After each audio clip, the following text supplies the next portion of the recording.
আপনারা একটা করে অনুষ্ঠান করবেন সবাই, আমরা জনগণের কাছে ভোট চাইব, এটা আমাদের ভূমিকা। বঙ্গবন্ধু সাংস্কৃতিক জোটের পক্ষ থেকে আমরা ভোট চাইব যেন আমরা আবার শেখ হাসিনার সরকার পাই, কারণ বাংলাদেশ বাঁচবে না যদি আমরা শেখ হাসিনার সরকার না পাই। এই দেশ ধ্বংস হয়ে যাবে, এই দেশে ভদ্রলোক সুধীজন বুদ্ধিজীবী আর থাকবে না।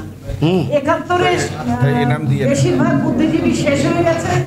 এবার যদি 2023-এ কোনো সরকার না আসে আর বাকি যারা আছে সবাই শেষ হয়ে যাবে, তখন এই দেশটি হবে একটি বুদ্ধিজীবীহীন এবং সাংস্কৃতিক ব্যক্তিত্ব শিল্পীহীন একটা অথর্ব দেশ।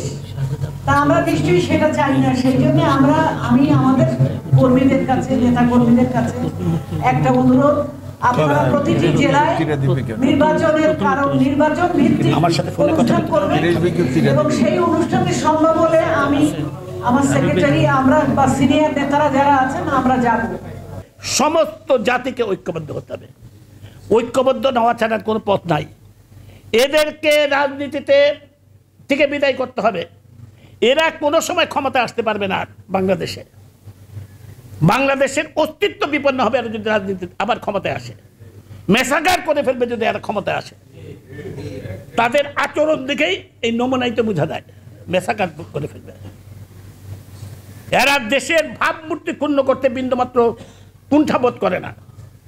দেশের ভাবমূর্তি বিদেশিদের বাংলাদেশে এইভাবে এনে যেভাবে দেশের ভাবমূর্তি ক্ষুণ্ণ করছে, এরা কোনো সময় কিছুই বড়, ওরা দেশটা তাদের কাছে বড় না, তাদের কাছে ক্ষমতাটা বড়।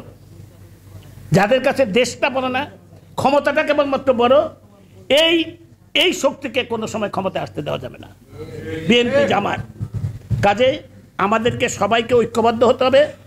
আমাদের প্রিয় নেত্রী জননেত্রী শেখ হাসিনার নেতৃত্বে আবার যাতে আমরা তাকে ক্ষমতায় আনতে পারি, আমাদের আওয়ামী লীগের স্বার্থে না, দেশের স্বার্থে, দেশের উন্নয়নের স্বার্থে, অগ্রগতির স্বার্থে। মানুষকে বলেন যে বুকে হাতে চিন্তা করেন যে 15 বছর আগে কেমন ছিলেন, এখন কেমন আছেন। উন্নয়ন অগ্রগতির স্বার্থে আবার শেখ হাসিনার দরকার, আবার রাষ্ট্রীয় ক্ষমতায়, এবং এদেরকে রাজনীতি থেকে বিতাড়িত করতে হবে। আর না হয় বাংলাদেশের রাজনীতিতে শান্তি ফিরে আসবে না, স্বস্তি ফিরে আসবে না। আমার সবশেষ একটা স্লোগান, বাংলাদেশের রাষ্ট্রীয় ক্ষমতা থাকবে মুক্তিযুদ্ধের পক্ষের শক্তি, বিরোধীরা থাকতে মুক্তিযুদ্ধের পক্ষের শক্তি। এই অবস্থা যতক্ষণ পর্যন্ত সৃষ্টি না করতে পারবো ততক্ষণ পর্যন্ত শান্তি ফিরে আসবে না, স্বস্তি ফিরে আসবে না। আসুন এই অবস্থা সৃষ্টি করার জন্য আমরা সবাই ঐক্যবদ্ধ হই এবং এই অপশক্তিকে প্রতিরোধ করে তুলি, অপশক্তির বিরুদ্ধে প্রতিরোধ করে তুলি এবং আগামী জাতীয় নির্বাচনের জন্য আমরা প্রস্তুতি গ্রহণ করি, জনগণের কাছে আমাদের উন্নয়নের কথা পৌঁছে দেই।